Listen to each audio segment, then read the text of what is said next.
Анкара түбегіндегі шайқас 1402 жыл. Орхан Сұлтан мен Баязид Сұлтан билік құрған 40 жылдың ішінде Түркия қуатты мемлекетке айналды. Бұрылса Никомедия, Никея, Византиядағы екінші қала аты. Пергам мен оның аймақтары және Жерорта теңізіндегі Галлиполи аралы толыққанды Орханның қол астына көшті. Бірінші Мұрат әкесінің ісін жалғастырып, Анкара мен Андрианополді жаулап алды. Ол өз ортасын Андрианопольге көшірді. Бұл Еуропаға ашықтан ашық сес көрсету еді. Себебі бұл қала қазіргі Эдирне, Грекия мен Болгария қақпасы іспеттес болатын. Ол 1383 жылы Софияны, содан кейін Фессалоникияны жаулап алады. Сөйтіп, Болгарияның тең жартысы Оттоман тепкісінде қалды. Мұрат назарын өзінің шығыс көшелеріне тіктеді. Шығыста кіші Азиядағы Селжүк салтанаты құлағаннан соң пайда болған шағын тәуелсіз мемлекеттер де бар болатын. Мұрат оларды да өз қарамағына бағындырды. Косовода ұлы Баязидтің көмегімен серб әскерін талқандаған Баязид осы шайқаста айрықша қолбасшылық талантын көрсеткен еді. Мұрат ұрыста қаза болғаннан кейін билікке Баязид Сұлтан келеді. Тізе бүккен сербтер осы уақыттан бастап сұлтанға, тіпті ол еуропалықтармен шайқасса да әскер беріп отыратын болды. 1389 жылдан бастап Осман империясына билік еткен бірінші Баязид ата-бабаларының лайықты мұрагері болып шықты. Сұлтанның жаугершілік қимылдарының екпінді болғаны соншалық, ол ел ішінде найзағай, Йылдырым аталып кеткен.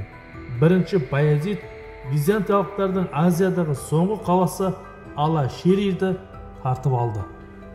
Империясының шығыс шекарасындағы тәуелсіз мемлекеттерді олардың темірден көмек сұрағанына қарамастан басып алып, Константинопольді қоршауға алды. Ал оның қалған әскері Дунайға дейін барды. Баязид 1394 жылы өз жеріне бүкіл Болгарияны қосып, Венгрияны да, ең ақырғысы бүкіл Еуропаны да тап осындай тағдыр күтіп тұрғанын жасырмады. Йылдырым Баязид атымда Римдегі әуелі Петрдің михрабында тұрып жемдеймін деп мәлімдеді. Бірінші Баязидтің сербтер мен болгарларды ойсырата жеңуі, кіші Азияға шұғыл түрде бет алуы оның христиан дінінің қас дұшпаны екендігін көрсеткен еді. Кресшілер жорығының заманы артта қалса да, Венгрия королі Сигизмунд пен Бургунд герцогы ержүрек жан христиандарды жарты аймен күреске жұмылдыру керек деп шешкен болатын. Еуропалықтар Османдарға қарсы крест жорығын сынақ бойынша 9-шы жорық ұйымдастырды. Бұл жорықта Бургунд герцогының ұлы граф Евский, Франция әскерінің бас қолбасшысы әрі маршалы Бусико бастаған өз бетке ұстарларын аттандырған Франция негізгі рөл атқарған еді.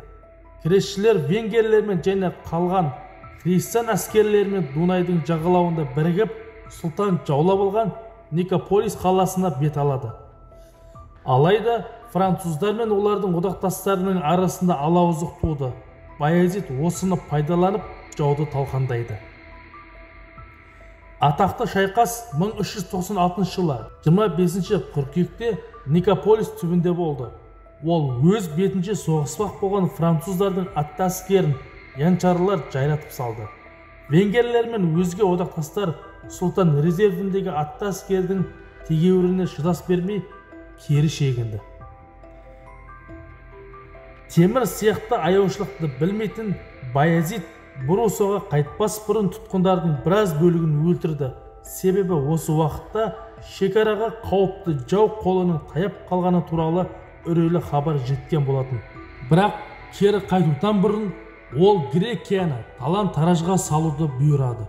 Әрине, Баязидтің сол уақыттағы темірдің ең лайықты қарсыласы болғаны талас тудырмайды.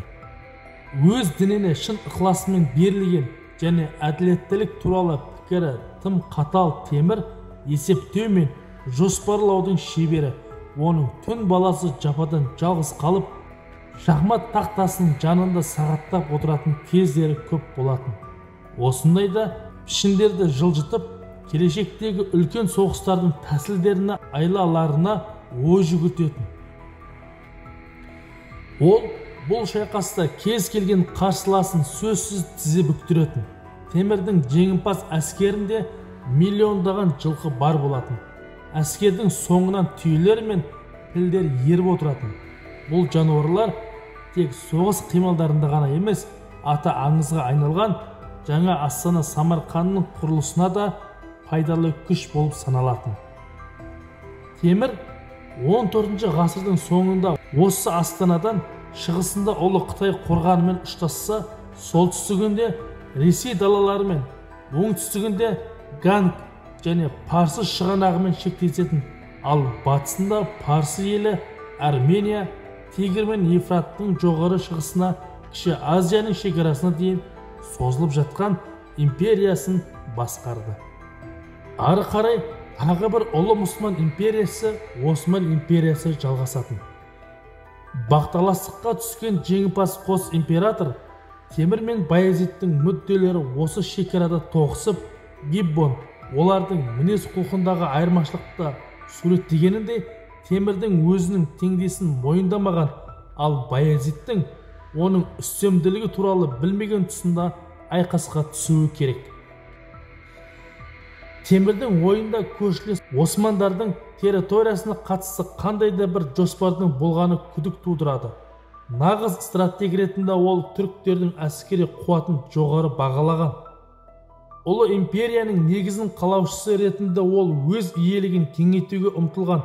Алайда бұл уақытта Темір жаулап алуды көксеген аймақтар әлі де жеткілікті еді.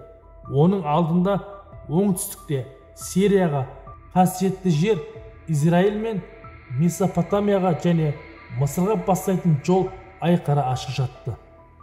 Ал Баязитке керегі Константинопольді басып алып, Балқанды жаулау ісін аяқтау еді.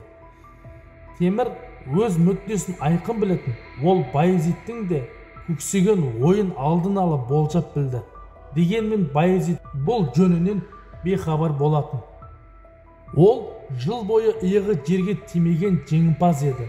Бойын мақтаныш сезімі билеп, жеңістерден басы айналған ол дұшпанының мықтылығын жеткілікті бағаламаған. Сол үшін де Темірдің қытығына тиіп, соғысуға арандатты. Бұл Еуропа монахтары үшін Шыңғыс ханның қанды шапқыншылығы қалдырған үрейден әлі арыла қоймаған кез еді. Сондықтан олар әлемнің әміршісі болуға ұмтылған жаңа түркі жаулаушысы Темірдің өрлеу жолын мазасыздана бақылаған. Темірдің жауап кезіндегі қатыгез әрекеттері оның христиандардың қас жауы екендігін айқындай түсті. Одан келетін қауіп-қатер Византия империясының ең айбынды дұшпаны Баязиттен кем түспейтін. Алайда батыстың корольдері екі қуатты күш қақтығысар болса, христиандықтар осы жанжалды өз пайдасына асырады деп үміттенді. Бұл қақтығыстың ертелі кеш болары анық, өйткені олардың кеудем соқтығына Азияның өзі де тарлық етеді. Ұлы жаулаушылардың қарым-қатынасы барған сайын шиеленісе түсті.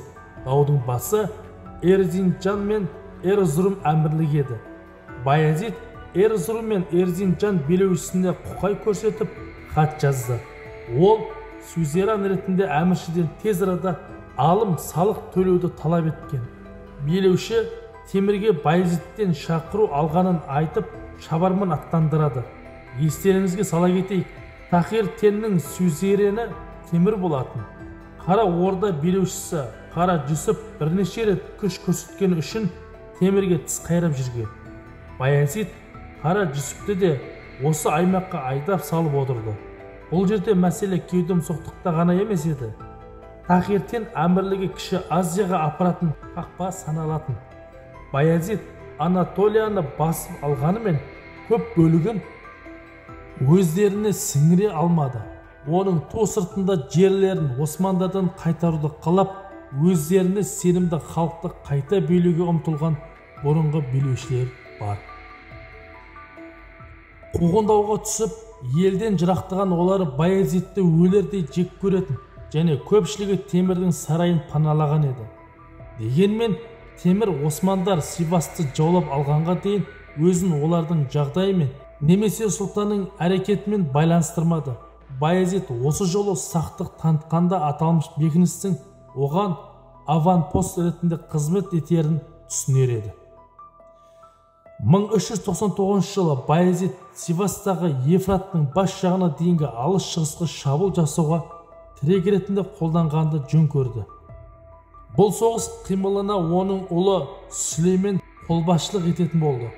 Осман әскері көп ұзамай осы жерден Темірге тәуелді түрік билеушісі Қара Жүсіптің жеріне басып кіріп, оны қолға түсіреді. Ызаланған Темір Баязитке Еуропаға оралған бірінші қаһарлы хат жазып, онды қайтаруды талап етті. Осыған байланысты Гиббон, парсы тарихшысы Шарафаддин келтірген хаттан үзінді келтіреді. Хатта былай делінген: «Сенің тәкаппарлығың мен ақымақтығыңның себебі неде?» деп сұлтаннан сұрады Темір.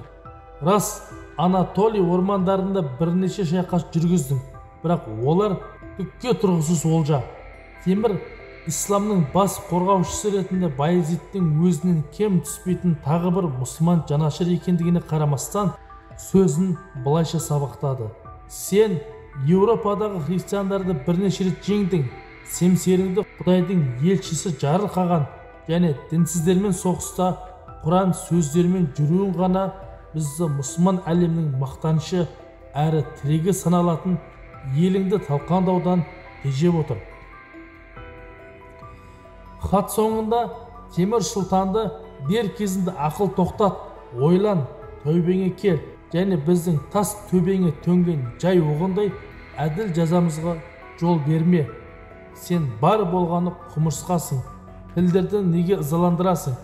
Өкініштісі, олар сені аяғымен таптап тастайды деп иландырмақ болады. Баязит Темірдің осы және бұдан кейінгі жолдауларына тайсалмастан жауап берді. Ол жауабында: «Сенің әскерің сансыз, мейлі бола берсін, бірақ шапшаң түркілерінің жебесі менің қайсарды жеңілмейтін янчарларымның нар кескендері мен соғыс балталарына қарсы не болсын? Мен қолдауыма мұқтаж князьдарды күзетемін, оларды менің шатырымнан ізде». Ол жолдауын Темірдің жеке басын қорлаумен аяқтады.